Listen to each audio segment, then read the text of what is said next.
പ്രാണനിൽ നീ മാത്രം. രചന അവതരണം മിത്രവിന്ദ. ഗൗരി, മഹി വിളിച്ചപ്പോൾ അവൾ മുഖമുയർത്തി.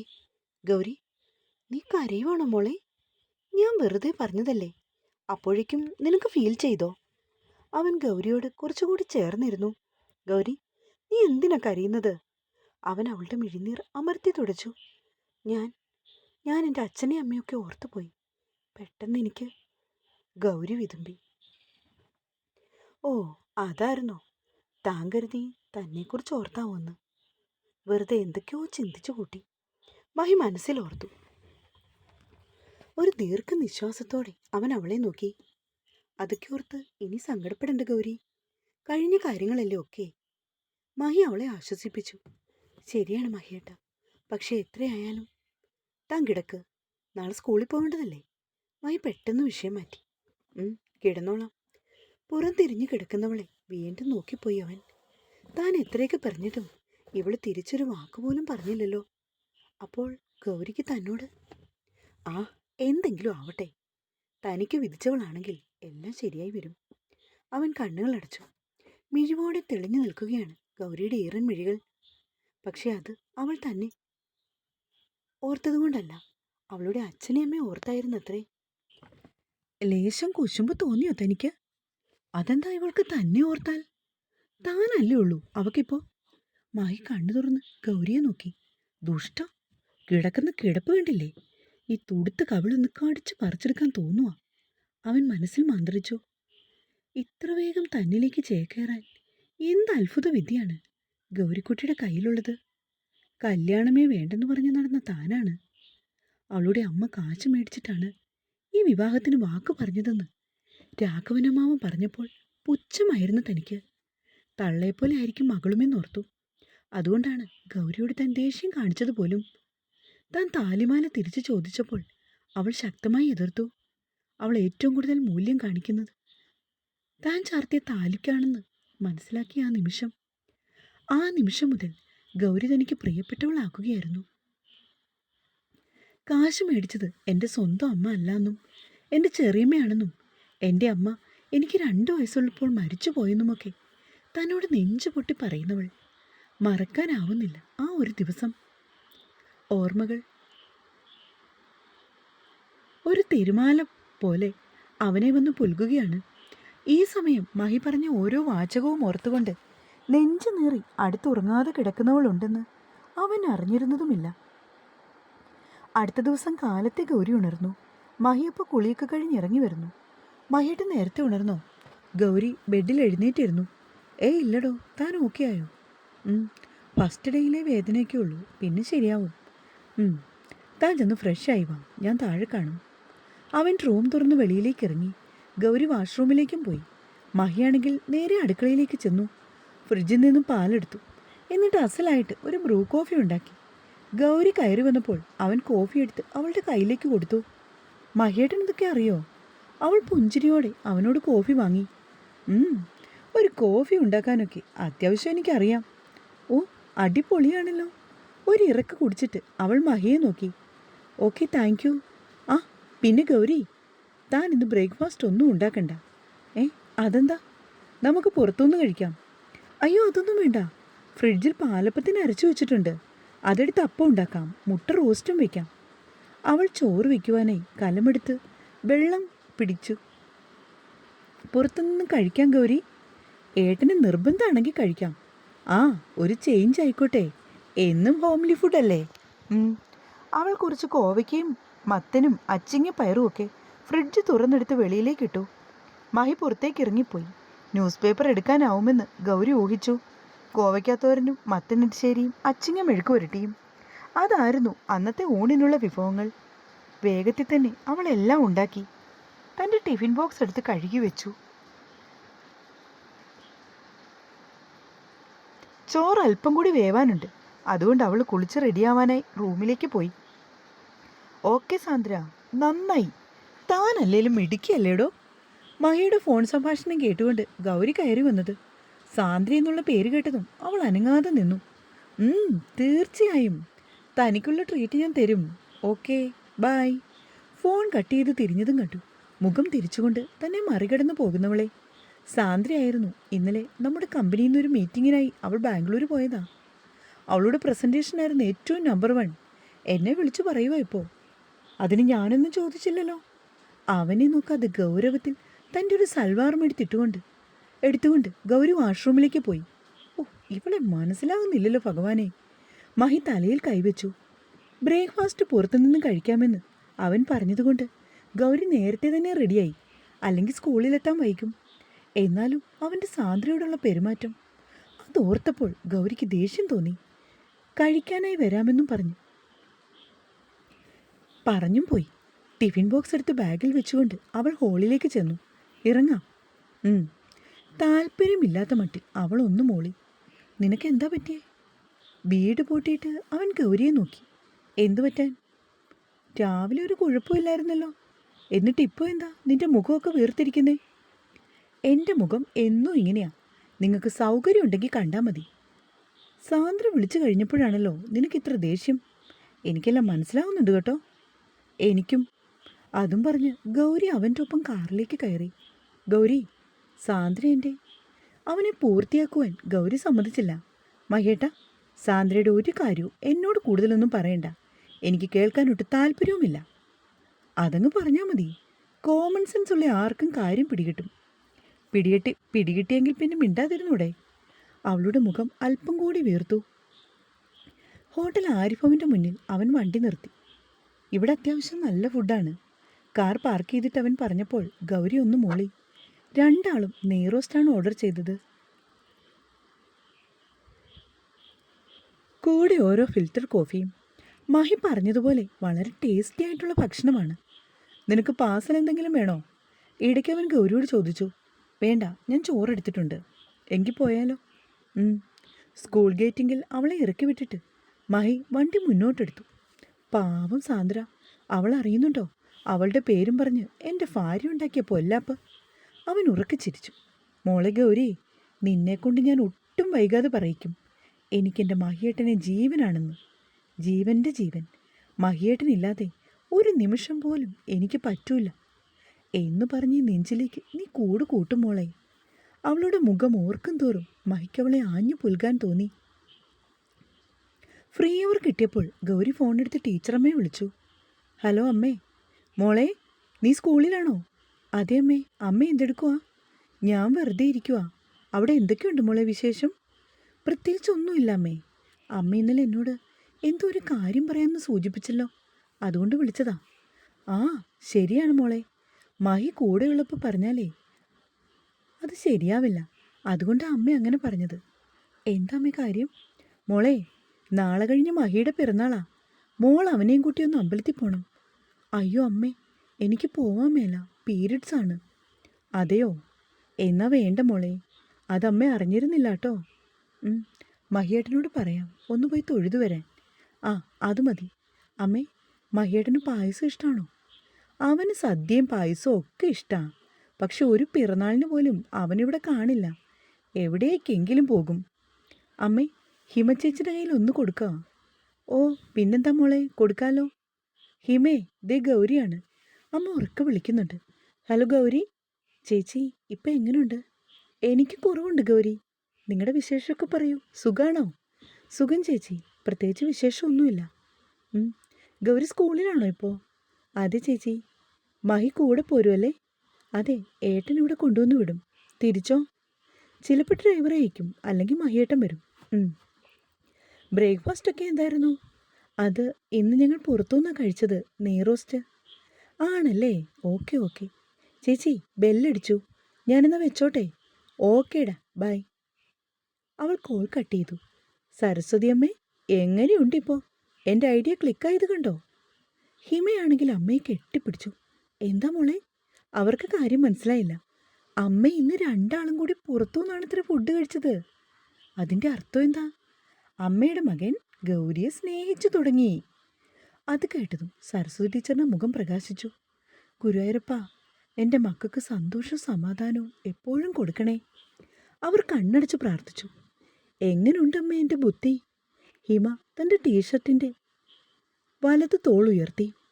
അതിനു മറുപടിയായി അവർ ഹിമയ്ക്ക് കെട്ടിപ്പിടിച്ച് ആ കവളിലൊരു മുത്തം കൊടുത്തു. ഉച്ചയ്ക്ക് ലഞ്ച് കഴിച്ചിട്ട് വെറുതെ ഇരിക്കുകയാണ് ഗൗരി. ഈശ്വരാ, മഹിയേട്ടൻ്റെ പിറന്നാളാണോ? ശോ, അമ്മയെ വിളിച്ചത് നന്നായി. ചെറുതായി ഒന്ന് സെലിബ്രേറ്റ് ചെയ്യണം. പായസം ഉണ്ടാക്കാം. പാലട മതിയാകും. പിന്നെ സദ്യ. സാധനങ്ങളൊക്കെ സെക്യൂരിറ്റി ചേട്ടനെ കൊണ്ട് മേടിപ്പിക്കാം. അതാവുമ്പോൾ ഏട്ടനൊന്നും അറിയില്ലല്ലോ. മഹിയേട്ടനൊരു സർപ്രൈസ് ആവട്ടെ. പിന്നെ ഗിഫ്റ്റ് എന്താണ് കൊടുക്കുക? ഒരു ഷർട്ട് മേടിച്ചാലോ? അല്ലെങ്കിൽ ഒരു വാച്ച്? പിന്നെ വേറെ എന്താണ്? അവൾ കുറേ ആലോചിച്ചു. ശോ, ആകെ കൺഫ്യൂഷനായല്ലോ. ഇന്നൊരു ദിവസം കൂടി ഉണ്ടല്ലോ. നാളെ എന്തെങ്കിലും മേടിക്കാം. പക്ഷേ ഏട്ടനില്ലാതെ പുറത്തു പോവാനും പറ്റില്ല. അതൊരു പ്രോബ്ലമാണ്. ഏട്ടനോട് എന്തു പറയും? അമ്പലത്തിൽ പോവാണെന്ന് പറഞ്ഞാൽ മതി. പക്ഷെ അപ്പോഴല്ലേ പീരിയഡ്സ് ആയത്? തല പുകഞ്ഞ് ആലോചിച്ച് നോക്കിയിട്ടും ഗൗരിക്കൊരു ഐഡിയയും കിട്ടിയില്ല. അന്ന് വൈകുന്നേരം ഗൗരിയെ കൂട്ടാൻ മഹിയാണ് എത്തിയത്. അവനെ കണ്ടതും ഗൗരിയുടെ മുഖം വിടർന്നു. പക്ഷെ പെട്ടെന്നാണ് അവൾ ഓർത്തത് സാന്ദ്രയുടെ കാര്യം. ഇത്തിരി വെയിറ്റൊക്കെ ഇട്ടുകൊണ്ട് ഗൗരി കാറിലേക്ക് കയറി. മഹി വീട്ടിലേക്കുള്ള വഴിയെ തിരിയാതെ വണ്ടി തിരിച്ചു. ഇതെവിടേക്കാ? അവൾക്ക് അവനെ ചെരിഞ്ഞൊന്ന് നോക്കി. നമുക്കൊന്ന് കറങ്ങിയിട്ട് വരാം ഭാര്യയെ. സ്റ്റിയറിങ്ങിൽ താളം പിടിച്ചുകൊണ്ട് മഹി മറുപടി പറഞ്ഞു. എങ്ങോട്ടാ മഹിയേട്ടാ? പറയുന്നുണ്ടോ വേഗം? പറഞ്ഞില്ലെങ്കിൽ നീ എന്നെ എന്തു ചെയ്യും? എനിക്ക് ദേഷ്യം വരുന്നുണ്ട്. വന്നോട്ടെ. അതിനിപ്പോ എന്താ മോളെ? അവൾക്ക് വേണ്ടി പാർട്ടി വെക്കുന്നുണ്ടോ? ഇനി അവിടേക്ക് എഴുന്നള്ളിച്ച് കൊണ്ടുപോകാനാണോ നിങ്ങളുടെ പ്ലാന്? പെട്ടെന്നാണ് മഹിക്ക് ചുണ്ടിലൊരു പുഞ്ചിരി വിരിഞ്ഞത്. കാലത്തെ സാന്ദ്രയോട് താൻ പറഞ്ഞത് ഇവൾ അപ്പോ കേട്ടു. അതാണ് ഇത്ര ദേഷ്യം. ഓ, സമ്മതിച്ച് തന്നിരിക്കുന്നു കേട്ടോ. നിന്റെ ബുദ്ധി അപാരം തന്നെ. എങ്ങനെ മനസ്സിലായി പെണ്ണേ? ദേ മഹിയേട്ടാ, ഒരു കാര്യം ഞാൻ പറഞ്ഞേക്കാം. കണ്ടോളുമാരുടെ പാർട്ടി കൂടാനൊന്നും എന്നെ കിട്ടില്ല. മര്യാദയ്ക്ക് വണ്ടി തിരിക്ക്. എനിക്ക് വീട്ടിൽ പോണം. ഷോ, നീ സാന്ദ്രയെക്കുറിച്ച് ഇങ്ങനെ പറയല്ലേ. അവളൊരു പാവം കൊച്ചാ. ഏത് സമയവും മഹേശ്വർ സാറേന്ന് വിളിച്ചുകൊണ്ട് പിന്നാലെ വരും. ഒരു കഥയില്ലാത്ത കുട്ടി. അത്രയ്ക്ക് സ്നേഹമായിരുന്നെങ്കിലേ കഥയില്ലാത്ത പെണ്ണിനെ കെട്ടിക്കൂടെ പൊറപ്പിക്കാൻ മേലായിരുന്നോ? അത് കറക്റ്റ്. പക്ഷെ ജാതകദോഷം, അതായിരുന്നു വില്ലൻ. ഇല്ലെങ്കിൽ ഉറപ്പായും എൻ്റെ സാന്ദ്ര കൊച്ചിനെ ഞാൻ കൂടെ പൊറപ്പിച്ചേനെ. ഒരു പ്രത്യേക ഈണത്തിൽ പറയുകയാണ് മഹി. ഗൗരി ഒന്ന് പാളി നോക്കി. പെണ്ണിന്റെ മൂക്കൊക്കെ ചുവന്നു വരുന്നുണ്ട്. പലവിധ ഭാവങ്ങൾ മിന്നിമായികയാണ്. മഹിയാണെങ്കിൽ ചിരി കടിച്ചു പിടിച്ചിരുന്നു. പാവം സാന്ദ്ര, എന്ത് ചെയ്യാനാ? എൻ്റെ വിധി. അല്ലെങ്കിൽ അവൾ ഇന്ന്. ഗൗരിയെ നോക്കി മഹി മെല്ലെ പറഞ്ഞു. അവളെ അങ്ങ് കെട്ടുമായിരുന്നെങ്കിൽ എൻ്റെ ജീവിതമെങ്കിലും രക്ഷപ്പെട്ടേനെ. ഷോ, എൻ്റെ വിധി. അല്ലാതെ എന്താ പറയുക? താടിക്ക് കയ്യും കൊടുത്ത് മുന്നോട്ട് നോക്കിയിരുന്ന് പറയുന്നവളെ കണ്ടതും മഹി സ്തംഭിച്ചു പോയി. ഓ, ഇവളെ കൊണ്ട് ഞാൻ ഇതൊരു നടക്ക് പോകുന്ന ലക്ഷണമില്ല. എൻ്റെ ദേവിയെ, ഇനിയും വൈകിട്ടില്ലേട്ടാ, ഒന്നുകൂടി ട്രൈ ചെയ്യ്. ഈ ജാതകമൊക്കെ ആരാണ് ഇന്നത്തെ കാലത്ത് വിശ്വസിക്കുന്നത്? അതും വിദേശത്തൊക്കെ പോയി പഠിച്ചു വന്ന ആള്. കഷ്ടം തന്നെ മുതലാളി, കഷ്ടം. അവൾ ഉറക്കെ ചിരിച്ചു. ഞാൻ 6 മാസം കഴിഞ്ഞ് പാട്ടും പാടി പോകും. അത് കഴിഞ്ഞ് ആരെങ്കിലുമൊക്കെ വേണ്ടേ? മഹിക്കാണെങ്കിൽ അത് കണ്ട് ദേഷ്യം തോന്നി. അത് അവൻ തീർത്തത് തൻ്റെ സ്റ്റിയറിങ്ങിനോടും. ഇങ്ങനെ പോയാൽ സാന്ദ്രയെ എങ്ങനെ ഏട്ടൻ വിവാഹം കഴിക്കും? എങ്ങനെ പോയാൽ? കാര്യം ഏറെക്കുറെ മനസ്സിലായെങ്കിലും മഹി അവളോട് ആരാഞ്ഞു. അല്ല, ഈ പോക്ക് പോയാലും ഞാൻ ഒറ്റയ്ക്കല്ലല്ലോ, നീയുമില്ലേ? പെട്ടെന്നൊരു ബൈക്ക് ഓവർടേക്ക് ചെയ്തതും മഹി വണ്ടി ഒന്ന് വെട്ടിച്ചു. ഓവർക്കാപ്പുറത്തായതുകൊണ്ട് ഗൗരിയുടെ തല ചെന്ന് സൈഡിലെ ഗ്ലാസ്സിൽ തട്ടി. ആ, അവൾ തല തിരുമ്മിക്കൊണ്ട് അവനെ നോക്കി. എന്താടി, നിങ്ങൾക്ക് ചാകാൻ വേണേ? ചാകാൻ പോണേലായിക്കോ. എന്നെ അതിൽ ഇടപെടുത്തണ്ട. എനിക്ക് ജീവിക്കണം. ഞാൻ ചത്താലും ജീവിച്ചാലും നീ എൻ്റെ ഒപ്പം കാണുമെങ്കിലോ? അതിന് സാന്ദ്ര റെഡിയായി നിൽപ്പുണ്ട് മാഷേ. ശരി, ആയിക്കോട്ടെ. അവൻ വണ്ടി കൊണ്ടുവന്ന് നിർത്തിയത് ഒരു ടെക്സ്റ്റൈൽ ഷോപ്പിൻ്റെ മുന്നിലാണ്. ഇറങ്ങും. മഹി സീറ്റ് ബെൽറ്റ് ഊരി മാറ്റി. ഇവിടെയോ? സാന്ദ്രയ്ക്കൊരു ഗിഫ്റ്റ് മേടിക്കണ്ടേ? അവളുടെ ബർത്ത്ഡേ കൂടിയാണിന്ന്. ഒറ്റയ്ക്കും കൂടി പോയാൽ മതി. എനിക്ക് മനസ്സില്ല വരാൻ. ദേ പെണ്ണെ, വെറുതെ ഒരു സീൻ ഉണ്ടാക്കരുത്. വരുന്നുണ്ടോ വേഗം? സൗകര്യമില്ല. തൂക്കി എടുത്തുകൊണ്ട് പോകും. കാണണോ നിനക്ക്? എൻ്റെ പട്ടി പോലും വരില്ല അവൾക്ക് ഗിഫ്റ്റ് മേടിക്കാൻ. ഇപ്പം കരയും പോലെയായിരുന്നു പെണ്ണപ്പോൾ. മഹി അവളുടെ തോളി പിടിച്ചു. ഡി, ഇവിടെ നോക്കടി. അവൻ അവളെ ഒന്ന് തോണ്ടി. കുറേ പറഞ്ഞിട്ടും മുഖമുയർത്താതെ ബലം പിടിച്ചിരിക്കുന്നവളെ മഹി ഒന്നുകൂടി തോണ്ടി. ഞാൻ കഴിഞ്ഞ ദിവസം പറഞ്ഞില്ലേ എനിക്ക് ഡ്രസ്സ് എടുക്കണമെന്ന്? എൻ്റെ ഫ്രണ്ടിൻ്റെ മാരേജ്, ഇറങ്ങി വാ. ഓ, അതിനായിരുന്നല്ലേ. ഇനി അടുത്ത ഇടമാണോ ആവോ? ഗൗരി പെറുപെറുത്തു. ഇറങ്ങി വാടി കുശുമ്പിപ്പാറു. ഞാൻ ഒരു സാന്ദ്രയുടെ അടുത്തേക്കും പോകില്ല. വെറുതെ നിന്റെ മുഖത്തെ എക്സ്പ്രഷൻ കാണാൻ നമ്പറിട്ടതല്ലേ. ഒരു കള്ള ചിരിയോടുകൂടി ഗൗരി വണ്ടിയിൽ നിന്നിറങ്ങി. എസ്കലേറ്ററിൽ കയറാൻ അവൾക്ക് പേടിയായിരുന്നു. ഇതുവരെയായിട്ടും താൻ അത് കയറിയിട്ടില്ല. അങ്ങനെയല്ല പറയേണ്ടത്, ഇത്രയും വലിയൊരു ഷോപ്പിൽ തന്നെ കയറിയിട്ടില്ലെന്ന് വേണം പറയാൻ. ഓർത്തുകൊണ്ട് നിന്നതും മഹി അവളെ പിടിച്ച് കയറ്റിയതും ഒരു നിമിഷം കൊണ്ട് കഴിഞ്ഞു. മഹി അവളുടെ വലത്തെ കൈയിലേക്ക് തൻ്റെ കൈവിരൽ കോർത്തു. തന്നോട് ചേർന്ന് കണ്ണുകൾ ഇറുക്കിയടിച്ച് നിൽക്കുന്നവളെ കണ്ടതും അവൻ അവളോടൊരു വാത്സല്യമാണ് തോന്നിയത്. ഇറങ്ങാറായി, കണ്ണു തുറക്ക് പെണ്ണേ, മെല്ലെ അവൻ പറഞ്ഞു. ഗൗരി വേഗം കണ്ണു തുറന്നു. ജെൻസിൻ്റെ സെക്ഷനിലേക്ക് മഹി അവളെയും കൂട്ടിക്കൊണ്ടുപോയി. പിസ്ത ഗ്രീൻ കളർ ഒരു ഷർട്ടും ഡാർക്ക് ബ്ലൂ നിറമുള്ള ജീനുമാണ് അവൻ എടുത്തത്. സ്വന്തം ഇഷ്ടത്തിന് എടുക്കാനായിരുന്നെങ്കിൽ തനിച്ചു വന്നാൽ പോരായിരുന്നു, ഗൗരി ഓർത്തു. മഹി അവനു വേണ്ടി വേറെ ഷർട്ട് നോക്കുന്നുണ്ട്. ഈ സമയത്താണ് ഗൗരി അവിടെ ഇരിക്കുന്ന ഒരു പിക്ചർ ശ്രദ്ധിച്ചത്. നേവി ബ്ലൂ നിറമുള്ള ഒരു കുർത്തയും കസവും മുണ്ടും ഇട്ടുകൊണ്ട് ഒരു മോഡൽ നിൽക്കുന്നത്. ഗൗരിക്കത് വളരെ ഇഷ്ടമായി. പെട്ടെന്നാണ് അവൾ ഓർത്തത്, മഹിയേട്ടൻ്റെ ബർത്ത്ഡേ ഗിഫ്റ്റായിട്ട് ഇത് കൊടുത്താലോ എന്ന്. അപ്പോഴേക്കും മഹി അവിടേക്ക് കടന്നു വന്നു. ഇനി സാരി സെക്ഷൻ. സെയിൽസിൽ നിൽക്കുന്ന പെൺകുട്ടിയോട് അവൻ പറഞ്ഞപ്പോൾ ഗൗരിക്ക് അതിശയമായി. സാരിയോ? സാന്ദ്രയ്ക്കൊരു സാരി മേടിച്ചു കൊടുക്കാം, അവൾക്ക് സന്തോഷമാകട്ടെ. ഞാൻ കാലത്തെ പറഞ്ഞതല്ലേ അവൾക്ക് എന്തെങ്കിലും കൊടുക്കണമെന്ന്. അത് കേട്ടതും ഗൗരിയുടെ മുഖം ഇരുണ്ടു. പക്ഷേ തങ്ങളിപ്പോൾ ഷോപ്പിലാണെന്ന തിരിച്ചറിവുള്ളതുകൊണ്ട് അവൾ കൂടുതലൊന്നും പറഞ്ഞില്ല. എന്നാൽ കൂടി അവൻ്റെ കൈത്തണ്ടയിൽ നന്നായി ഒന്ന് പിച്ചു കൊടുക്കാൻ അവൾ മറന്നില്ല. മഹിക്കാണെങ്കിൽ കണ്ണിൽ കൂടി പൊന്നീച്ച പറക്കുന്ന ഫീലാണ് അനുഭവപ്പെട്ടത്. അവനെ ഒന്ന് ഇളിച്ചു കാണിച്ചുകൊണ്ട് ഗൗരി മുന്നിലേക്ക് കയറി നടന്നു. എൻ്റെ ഷർട്ടിനോട് മാച്ച് ചെയ്യുന്ന സാരി വേണം. Okay sir. കാഞ്ചീപുരമുണ്ട്, പിന്നെ സോപ്പ് സിൽക്ക്, ബനാറസി, ജോർജറ്റ്, ഏത് ടൈപ്പാണ് നോക്കേണ്ടത്? എനിക്കിതൊന്നും വലിയ പിടുത്തമില്ല. ഗൗരി, നിനക്ക് ഏത് മോഡലാണ് വേണ്ടത്? മഹി അവളെ നോക്കി. ഗൗരിക്ക് അത്ഭുതമായി. എനിക്കോ? എനിക്കിപ്പോൾ സാരിയൊന്നും വേണ്ട. പിന്നെ എപ്പോഴാണ് വേണ്ടത്? അടുത്ത ആഴ്ചയല്ലേ കല്യാണം? നിനക്ക് ബ്ലൗസൊക്കെ സ്റ്റിച്ച് ചെയ്യണ്ടേ? അവൻ ഗൗരവത്തിലായി. അപ്പോഴേക്കും സെയിൽസ് ഗേൾ വില കൂടിയ കാഞ്ചീപുരം സാരികൾ ഒന്നൊന്നായി എടുത്തിട്ടു.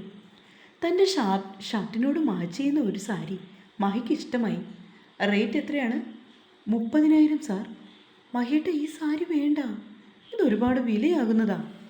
അപ്പോഴേക്കും സാരിയെക്കുറിച്ച് അതെടുത്ത് കാണിക്കാനായി നിന്ന പെൺകുട്ടി വാചാലയായി.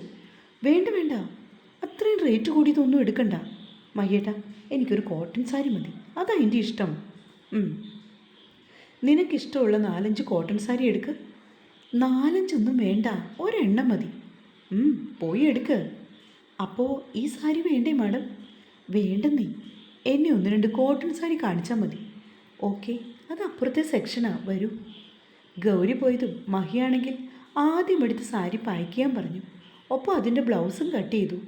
വേറെ എന്തൊക്കെയാണെന്ന് വെച്ചാൽ അതെല്ലാം എടുക്കാൻ നിർദ്ദേശം നൽകി.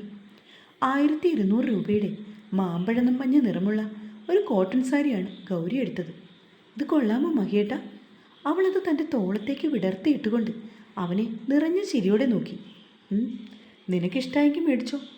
എനിക്കിഷ്ടമായി. അവളത് കറക്റ്റായിട്ട് മടക്കി. വേറെ എന്തെങ്കിലും വേണോ നിനക്ക്?